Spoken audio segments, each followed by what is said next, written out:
Hi YouTubers, నేను మీ ముస్తఫా. మీరు చూస్తుంది మున్నా వ్లాగ్స్.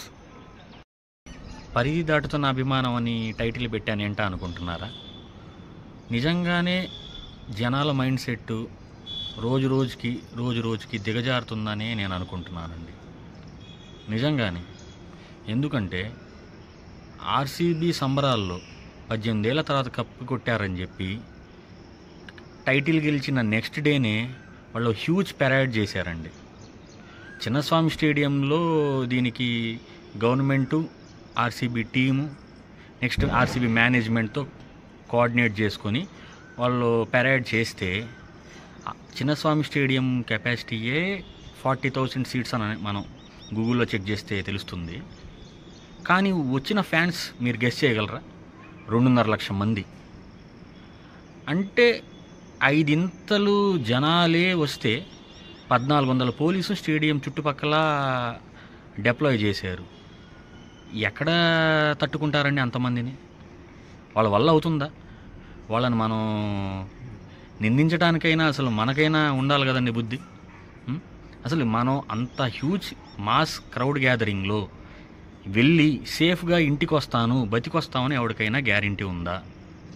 నువ్వు ప్రభుత్వాన్ని తిట్టేం ప్రయోజనం? నీ మైండ్ సెట్ని కదా నువ్వు క్వశ్చన్ చేసుకోవాల్సింది. 11 మంది చనిపోయారు, 56 మంది గాయాలయ్యాయి. ఒక్కోరు ఆ మెయిన్ గేట్స్ పై నుంచి దూకి కాళ్ళు చేతులు ఎరగొట్టుకున్నారు. ఎందుకు అంత కర్మ పట్టిందని నేను అడుగుతున్నాను. అసలు అంటే మనం అంత దిగజారిపోతున్నామా? అంత వెక్స్ అయిపోతున్నామా? అంటే ఈ బానిసత్వమా? అంటే ఈ స్పోర్ట్స్ కానీ ఇప్పుడు ఈ విరాట్ కోహ్లీని చూడటానికి వచ్చారని అనుకుంటున్నాం.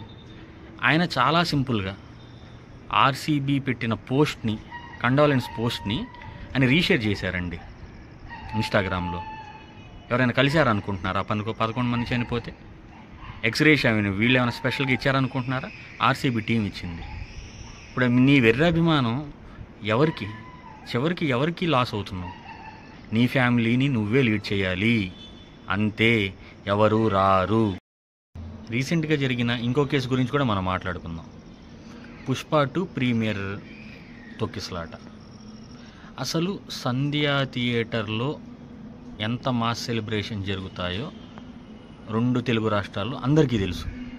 అలాంటిది పుష్ప 2 ఉన్న ఎక్స్పెక్టేషన్స్ ఏంటి? దాని ప్రీమియర్ టికెట్టే 4,000 5,000 కొనుక్కున్నామని చెప్తున్నారు. అక్కడ ఒక చిన్న బాబుతో, 9 ఏళ్ల బాబుతో ఒక ఫ్యామిలీ వెళ్ళి, అది ఎవరి తప్పైనా కానివ్వండి, అల్టిమేట్గా ఎవరికి లాస్ జరిగింది? మన ఫ్యామిలీకే కదా. రేవతి గారు చనిపోయారు.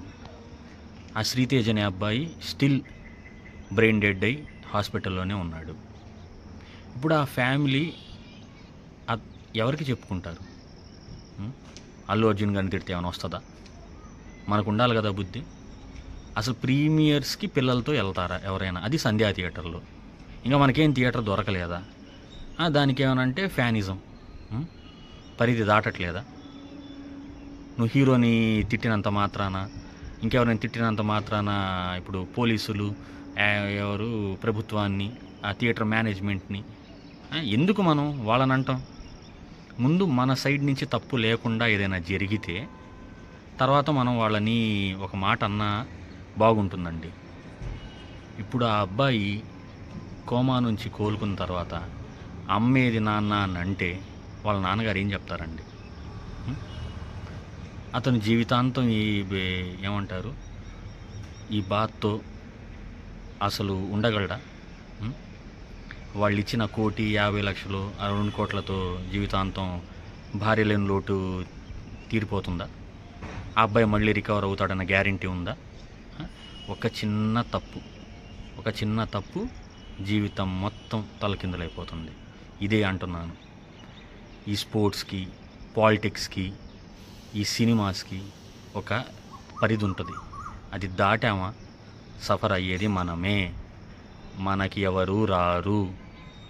అయ్యో పాపం అని నాలాంటోళ్ళు కానీ మన టీవీలో పేపర్లు వస్తే అనుకోవటం తప్ప ఆ కొద్దిసేపు ఎవరు మీతోటి రారు. ఇది మనం తెలుసుకున్నంత రోజే మన లైఫ్స్ బాగుంటాయి. ఇదే నేను చెప్పాలనుకుంటున్నా. మీరు అడగచ్చు, ఇదేందయ్యా నువ్వు అంతా ప్రజల మీదే నెడుతున్నావు తప్పంతా. అంటే పోలీసులు, అధికారులు, ప్రభుత్వంది అసలు తప్పే ఉండదా? అంటే వెళ్ళడమే మా తప్ప? కనీసం దీన్ని వాళ్ళ బాధ్యతగా వాళ్ళు చూసుకొని రక్షించలేరా అని మీరు అడగచ్చు. వాళ్ళ బాధ్యత ఉంటుందండి. ఎక్కడ తెలుసా? మీరు దైవ దర్శనాలు చేసుకునేటప్పుడు గుడి దగ్గర, చర్చి దగ్గర, మసీద్ దగ్గర, దర్గా దగ్గర ప్రోగ్రామ్స్ జరుగుతున్నప్పుడు అక్కడికెళ్ళి ఇలాంటి తొక్కిసలాట జరిగితే 100కి 100% తప్పు అధికారులదే, పోలీసులదే, గవర్నమెంట్దే. దాంట్లో ఎటువంటి సందేహమే లేదు. కానీ మన దౌర్భాగ్యం ఏంటంటే దైవ దర్శనం చేసుకునేటప్పుడు ఏం జరిగినా మనకు నమ్మకం, డైరెక్ట్ స్పెషల్ టికెట్ వేసుకొని స్వర్గంకి వెళ్ళిపోతామని, డైరెక్ట్ మోక్షం వచ్చేస్తుంది. అంతేగాని అక్కడ మనం ఎవరిని బ్లేమ్ చేయము. అక్కడంతా మన తప్పే. మనకు అది తప్పదు. ఎందుకంటే మనం ఆ సమాజంలోనే ఉన్నాము. మనం మతానికి ఇచ్చే విలువ, దేవుడికి ఇచ్చే విలువ ఇది అధికారులకి ఎప్పుడూ ప్లస్ అవుతుంటుంది. తొక్కిసలాట జరుగుతుంది, ఆ టైంలో స్పాట్లో ఉన్న అధికారులు ఎవరైనా పోలీసు వారిని సస్పెండ్ చేయడం జరుగుతుంది. ఓ 2-3 నెలల తర్వాత మళ్ళీ వాళ్ళు కమ్బ్యాక్ అవుతారు.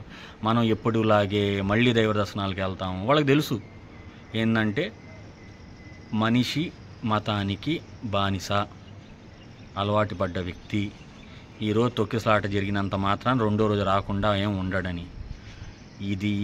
ఇదొక సైకిల్ లాగా, ఇదొక చట్రంలాగే మనిషి దాంట్లో ఇరుక్కుపోయాడు. అది చాలా పెద్ద టాపిక్. దాని గురించి మాట్లాడితే ఇప్పుడు నేను విలన్ అయిపోతాను మీకు.